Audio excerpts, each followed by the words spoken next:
जय हिंद साथियों। मैं हूं चंदन और आपका एजुकेशन 21 में स्वागत है। आज मैं आप लोगों को डाटा इंटरप्रिटेशन, जिसे हम डीआई के नाम से जानते हैं, आंकड़ा विश्लेषण पढ़ाने जा रहे हैं, जो कि रेलवे या एसएससी और अन्य प्रतियोगी परीक्षाओं में महत्वपूर्ण हो गया है पूछना इसका। और इसमें ये टॉपिक बैंकिंग का था, लेकिन इसमें रेलवे में भर भर के पूछे जा रहे हैं। तो चलिए हम आपको पढ़ाने जा रहे हैं डाटा इंटरप्रिटेशन क्या होता है। तो डाटा इंटरप्रिटेशन के बारे में चलिए बताते हैं। ये आपका हो गया डीआई, ठीक, डाटा इंटरप्रिटेशन, आंकड़ा विश्लेषण। तो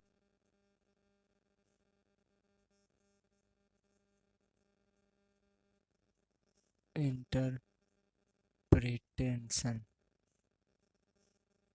ठीक, इसमें आपके 4-5 टॉपिक आते हैं। पहला आता है पाई चार्ट।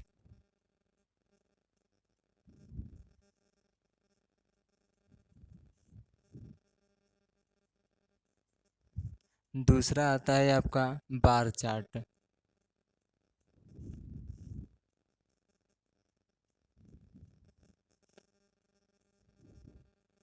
तीसरा आपका आता है टेबल ग्राफ या टेबुलेशन कहते हैं इसको।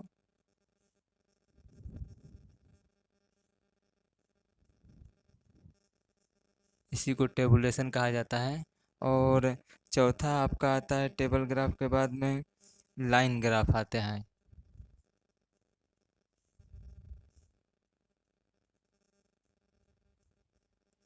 लाइन ग्राफ आता है। तो इसमें से हम लोग पहले पाई चार्ट पढ़ना चालू करेंगे, ठीक है। इसमें टोटल 4 टॉपिक हैं डीआई में।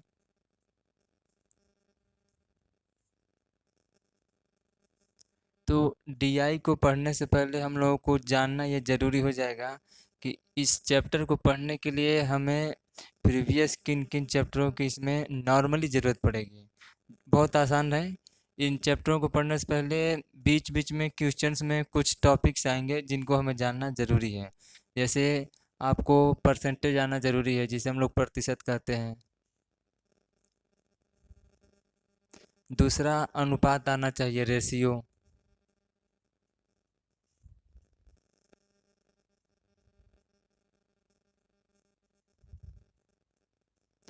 तीसरा आपका आएगा एवरेज, औसत।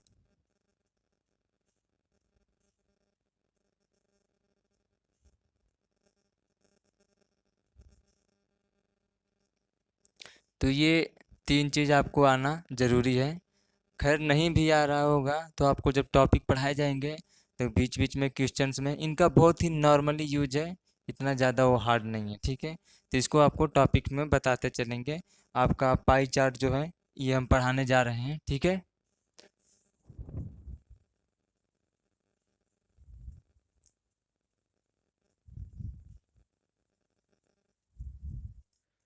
तो चलिए डीआई में हमारा पाई चार्ट हम शुरू करने जा रहे हैं पढ़ाने के लिए।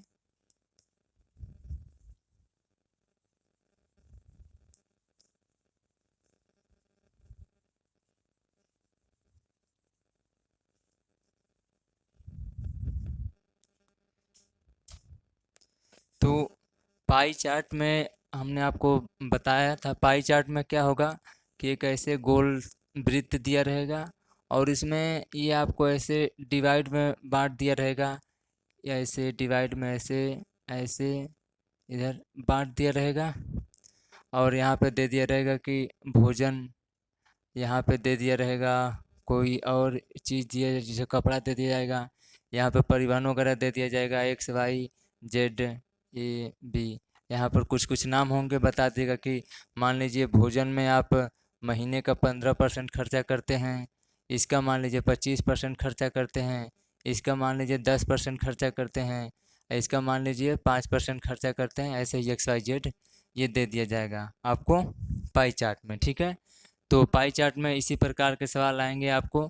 ये वृत्त दे देगा और वृत्त में कितने भाग बना देंगे और उन भागों में लिख देगा कि आप जो सैलरी पा रहे हैं उसका किन किन मदों में खर्च किया जा रहा है, ठीक है। तो इसका पढ़ने का सीधा तरीका ये तो आपको बता दिया गया कि क्या कॉन्सेप्ट है इसका। तो सीधे क्वेश्चन से शुरुआत करते हैं, क्योंकि इसको क्वेश्चन से ही पढ़ा जाता है। तो आइए हम लोग इसको क्वेश्चन से पढ़ना चालू करते हैं। और ये SD यादव की बुक है। SD यादव की बुक में से ये आपको क्वेश्चन है दिया गया है। क्वेश्चन ये दिया गया है कि निम्नांकित पाई चार्ट में किसी परिवार के खर्च का ब्यौरा प्रदर्शित किया गया है। ठीक है, पाई चार्ट के आधार पर निम्नांकित प्रश्नों के उत्तर दीजिए। जब इस प्रकार के क्वेश्चन पेपर में आते हैं DI के, तो उसमें एक क्वेश्चन रहेगा और एक इसको ग्राफ बना के दे देगा, और उस पर 4 से 5 क्वेश्चन देते हैं। 4 से 5 क्वेश्चन का मतलब हुआ कि आपको एक प्रॉब्लम सॉल्व कर लेनी है, सीधा 4 से 5 क्वेश्चन तुरंत आपको मिलेंगे, और सारे क्वेश्चन एक दूसरे से रिलेटेड रहते हैं, जिसमें कि एक क्वेश्चन 1 नंबर का होगा, 5 क्वेश्चन 5 नंबर आपको मिल जाएंगे। तो ये आइए आपका इसका पहला क्वेश्चन देखते हैं। निर्देश में दे दिया गया है और फिगर बना दिया है, तो इसका हम फिगर बना लेते हैं पहले। तो फिगर में बताए थे कि ये वृत्त है और यहाँ पे दिया गया है, ये है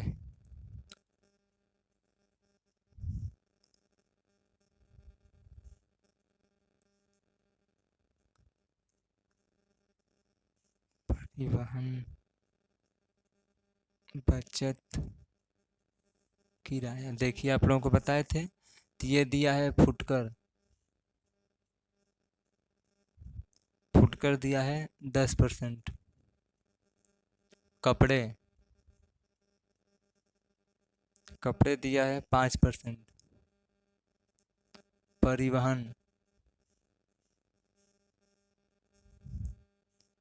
परिवहन दिया है 12%। बचत बचत दिया है 18%। किराया किराया दिया है 25%। और भोजन दिया है 30%। ठीक है, तो क्वेश्चन में यही बोल रहा था कि निम्नांकित पाई चार्ट में, ये हमारा पाई चार्ट हो गया, किसी परिवार के खर्च का ब्यौरा प्रदर्शित किया गया। कोई परिवार है जिसके खर्च का के बारे में बताया गया है। ठीक है, तो खर्च के बारे में बताया गया है, जैसे ये फुटकर कोई सामान खरीदता है तो उसमें 10% का खर्च हुआ, कपड़ों पर 5% का खर्च हुआ, परिवहन पर 12% का खर्च हुआ, परिवहन मतलब गाड़ियों पे आने जाने में, और वो परिवार 18% की बचत करता है, किराए पर 25% का खर्च हुआ, और भोजन पे 30% का खर्च हुआ। ये परिवार का खर्च हो गया। अब कहा इस पे दिया है कि पाई चार्ट के आधार पर नीचे लिखे प्रश्नों के उत्तर दीजिए। ठीक है, अब चलिए इसके, और इसमें एक हमेशा बात याद रखिएगा कि जो टोटल परसेंटेज दिए हैं, इनको आप जोड़ेंगे तो हमेशा 100% के बराबर आता है। ठीक है, क्योंकि उसकी सैलरी 100% मिल रही है, तो जो इसमें खर्च किया है और बचत किया है, तो ये टोटल 100% सैलरी मिली है, तो ये भी तो 100% होना चाहिए। आइए हम देखते हैं, जोड़ कर बताते हैं आपको। जैसे ये 30% है, ठीक है, ये 30% हो गया, और ये 10%, ये 5%, ये 12%, ये 18%, और ये 25%। इसको जोड़िए, 5 2 7 8 7 15 15 5 20, हाथ लगा 2, 3 2 5 1 6 7 8 2 10। देखिए 100% हो गया टोटल। मैंने कहा था 100% हो जाएगा। तो इसमें पहला क्वेश्चन क्या कह रहा है, पहला क्वेश्चन आइए पढ़ते हैं, बताते हैं। कह रहा है कि भोजन पर कुल 4800 रुपये का खर्च होता है, व्यय होता है, तो सभी मदों पर कुल कितने रुपए व्यय होते हैं। सो टोटल मद पर पूछ रहा है। यहाँ पे आपको क्लू दे दिया है कि भोजन पे 4800 रुपये का खर्च हो रहा है, तो भोजन पे हमारा 30% का खर्च हुआ है, तो ये जो 30% है ये 4800 रुपये के बराबर है। तो भोजन का 30% है, कितना है, 4800 रुपये है। तो यहाँ पे इस सवाल को लगाइए, पहले को, पहला सवाल है, तो कह रहा है भोजन पे 4800 रुपये का खर्च हुआ, तो यहाँ पर जो दिया है पाई चार्ट में, तो पाई चार्ट में दिया है कि भोजन पे 30% का खर्च हुआ है, और यहाँ पर रुपए में बताया क्वेश्चन में 4800 रुपये। तो इसका मतलब हुआ कि भोजन का जो 30% है, भोजन का 30% 4800 रुपये के बराबर है। ठीक है, अब इस क्वेश्चन को सॉल्व कर दीजिए। तो यहाँ पर लिखिए भोजन और गुणे 30। अब प्रतिशत का मतलब होता है कि बटे में 100। ठीक है, यहाँ पर बराबर 4800। ठीक है, आइए अब इसको सॉल्व करते हैं।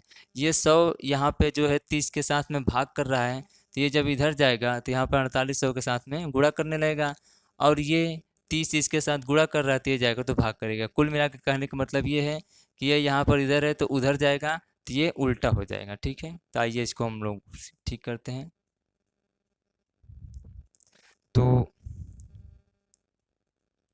कुल मदों पे खर्च पूछ रहा है, तो भोजन का 30% तो 4800 रुपये हो गया।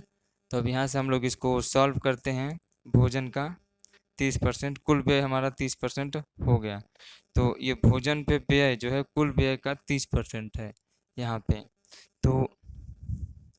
तो भोजन पर व्यय जो है कुल व्यय का 30% है। ठीक, तो यहाँ पे भोजन नहीं, कुल व्यय का 30% जो है भोजन पे है, तो यहाँ पे एक लाइन और जोड़ना चाहिए था। तो कुल का 30% सीधे लिखो 4800 रुपये। यहाँ पर भोजन तो हम जान ही रहे हैं, तो यहाँ पे सीधा लिखो।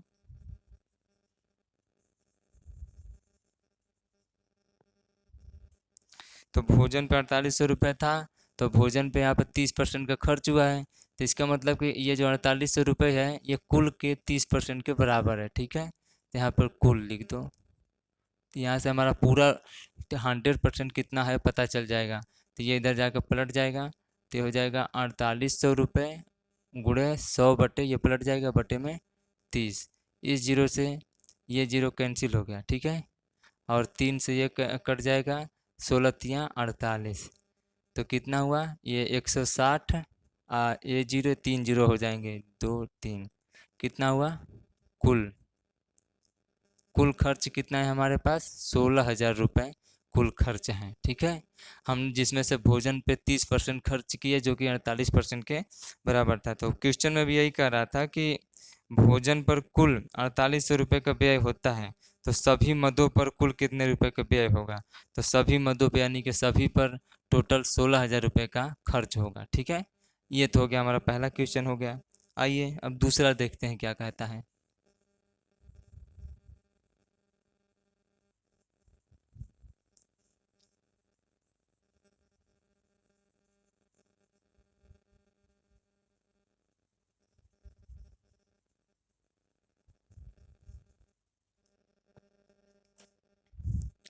आइए दूसरा क्वेश्चन क्या कह रहा है। दूसरा क्वेश्चन ये कह रहा है कि परिवहन और कपड़े का कुल व्यय कितना रुपया होगा। तो परिवहन का हमारा कितना है 12%, और कपड़े का कितना है 5%। तो परिवहन और कपड़े का कुल व्यय कितना होगा, तो आइए देख लेते हैं। तो परिवहन पर कितना हमारा है 12% है। ठीक, और कपड़े पे कितना है हमारा 5% है। कह रहा है कुल कितना होगा, तो परिवहन और कपड़े का जो व्यय मिला देंगे तो 12 5 कितना हो जाएगा 17%। यानी कि इन दोनों पे हमारा टोटल कितना होगा 17% का खर्च होगा। लेकिन इसको पूछ रहा है कि रुपए में कितना होगा, तो 17%। तो हमने पिछले सवाल में निकाला था कि कुल जो खर्च हो रहा था 16,000 रुपये हो रहा था। ठीक है, कुल सभी पर खर्च 16,000 रुपये हो रहा था, तो 16,000 का हम लोग 17% निकाल देंगे तो हमारा परिवहन पता चल जाएगा। ठीक है, तो यहाँ पर हम लिखेंगे 16,000 का 17%। ठीक है, तो 17% परसेंट का मतलब 100, तो बटे लिख देंगे 100। ये 2 जीरो से ये 2 जीरो खत्म हो गया। ठीक है, अब इसको 17 से 160 को गुणा कर देंगे, 160 गुणे 17, तो 17 जीरो जीरो जीरो हो गया, और 17 छक्का 7 छक्का 17 छक्का 102, हाथ लगा 10, 17 कम 17, 17 10 27, ये हो गया 2720 रुपये। ये हमारा आंसर हो गया। ठीक, 2720 रुपये। ठीक, अब तीसरा क्वेश्चन देखते हैं क्या है।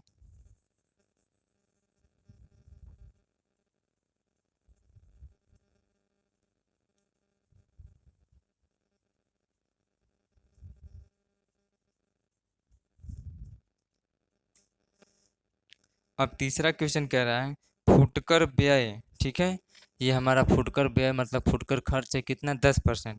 फुटकर व्यय भोजन पर व्यय का कितना प्रतिशत है। ये जो फुटकर व्यय है 10%, तो ये कह रहा है कि भोजन पे जो 30% व्यय हो रहा है उसका कितना प्रतिशत है। ठीक है, ये हमें निकालने के लिए कह रहा है। तो पहले इनको रुपये में निकाल लो, ठीक है। तो फुटकर व्यय जो है, तीसरा सवाल है, तो फुटकर व्यय कितना है हमारा, 10% है, ठीक। तो यहाँ पर फुटकर व्यय कितना है, 10% है। तो ये 10% निकाल लो 16,000 का कितना है, ठीक है। तो हम लोग फुटकर व्यय, हमारा टोटल व्यय 16,000 रुपये था, ठीक है। तो 16,000 का 10% हम लोग निकाल लेंगे। तो 16,000 का 10%, ये परसेंट मतलब 100। तो इसको हम लोग काट देंगे तो कितना आया, 2 जीरो हो जाएंगे। 1,600 रुपये फुटकर व्यय हो गया। और भोजन पे हम लोग व्यय निकाल लेंगे। भोजन पे व्यय कितना है, 30%। तो 16,000 का टोटल व्यय कितना था, 16,000। तो 16,000 का, ये 16,000 हम लोग पहले क्वेश्चन में निकाले थे, ठीक, पूरा व्यय। अब ये भोजन पे व्यय 30% है, तो 4800 रुपये आया था उसमें, पहले वाले क्वेश्चन में दिया ही था, वैसे भी 4800 इसमें भी आएगा। हम लोग निकाल ही लेते हैं सीधा, आ गया 4800 रुपये, ठीक है। तो हो गया, ये दोनों निकल गए। अब कह रहा है कि फुटकर व्यय जो है, भोजन पर व्यय का कितना प्रतिशत है, ठीक है। फुटकर व्यय जो है, कह रहा है कि भोजन पे जो व्यय है उसका कितना प्रतिशत है, ये बात कह रहा है ये क्वेश्चन, ठीक। तो जिससे इसकी तुलना किया जाता है वो नीचे रहता है, ठीक है। अब जैसे ये जो फुटकर व्यय है, इसकी तुलना इससे कर रहा है, भोजन से, तो जिसकी तुलना किया जाता है वो नीचे रहता है। इसको आप ऐसे मानिए कि आप हमेशा जब किसी से तुलना करते हैं तो हमेशा अपने, तुलना जिससे किया जाता है उसको हमेशा अपने नीचे से तुलना कीजिए, इससे आप हमेशा खुश रहेंगे। बड़ों से तुलना करेंगे तो आपको टेंशन होने लगेगी, इसलिए जो आपसे नीचे हैं उनसे तुलना करेंगे आप खुश रहेंगे। तो इसीलिए हमेशा यह बात ध्यान रखिएगा कि जब भी तुलना की बात आए तो उसे नीचे रखिए हर में, ठीक है। तो ये जो फुटकर है व्यय, ये भोजन से तुलना कर रहा है, तो जो तुलना करेगा वो नीचे रहेगा। तो इसको 4800 रुपये को नीचे करो, और ये 1600 रुपये जो फुटकर है, क्योंकि भोजन का व्यय हो रहा है, भोजन का तुलना, ओ फुटकर व्यय का तुलना हो रहा है भोजन से, तो जिसकी तुलना वो नीचे, जिसको करना है 1600 रुपये ऊपर हो जाएगा। अब प्रतिशत निकालने के लिए करा तो प्रतिशत का मतलब कि 100, ठीक। और यहाँ पर टोटल प्रतिशत, तो ये का इसको सॉल्व करो, ये 2 जीरो से 2 जीरो खत्म, ठीक। और ये 16 और 16 तियाँ 48, कितना हो गया, तो ये आएगा 100/3। अब इसको भाग करोगे तो ये हो जाएगा 33 सही 1/3%। तो इतना आंसर आया तीसरे क्वेश्चन का, ठीक है। अब दो क्वेश्चन और हैं, मैंने बताया था आप लोगों को कि इसमें एक पाई चार्ट दे देगा और उसके साथ में इंस्ट्रक्शन दे दिया जाएगा, और 4-5 क्वेश्चन दे दिए जाएंगे हमेशा एग्जाम में।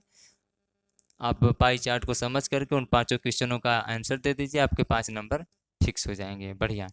इस प्रकार के क्वेश्चन बहुत ही आसान होते हैं। चलिए अगला लगाते हैं। चौथा क्वेश्चन क्या कह रहा है, चौथा क्वेश्चन कह रहा है कि किराए पर किया गया खर्च ज्ञात कीजिए। किराए पर हमने 25% का खर्च किया है, और टोटल हमारा खर्च कितना था, 16,000 रुपये का। तो 16,000 रुपये का कुल खर्च था, ये हमारा पहले क्वेश्चन से पता है।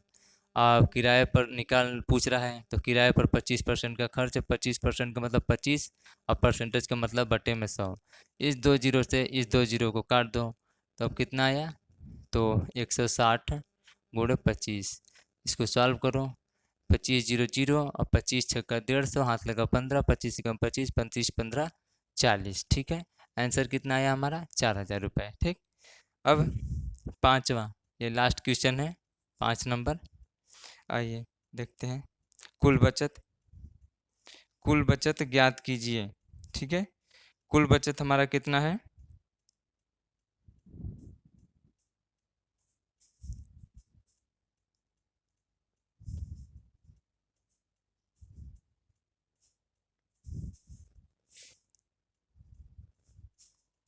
आइए हम लोग कुल बचत अब ज्ञात करते हैं।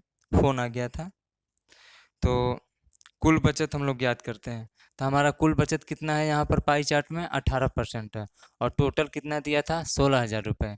तो 16,000 का हम लोग 18% निकालेंगे। तो 16,000 का ये 18% का मतलब कि प्रतिशत का मतलब कि बटे में 100, ये 2 जीरो से 2 जीरो कट गया। अब इसको क्या करेंगे, 160 बचा और गुणे 18, इसको निकाल लो, 18 जीरो जीरो, ठीक। 18 छक्का 8 छक्का 18 छक्का 128, 18 छक्का कितना होगा? 128 के 8 हाथ लगा 12, 18 कम 18, 18 12 कितना हो गया? 18 12 नहीं नहीं, 18 छक्का 128 नहीं, निकाल लेते हैं। 8 छंग 48, 8 छंग 48, 18 छक्का 108 होगा। ठीक, 18 कम 18, 18 10 28, 2880 रुपये होंगे। ये टोटल हमारे एक पाई चार्ट दे दिया था और इसमें हमारे 5 क्वेश्चन दे दिए थे, जिसको कि हम लोगों ने पाँचों क्वेश्चन को सॉल्व कर लिया। ठीक है। अब चलिए नेक्स्ट क्लास अब समझेंगे कल। चलिए, जय हिंद साथियों।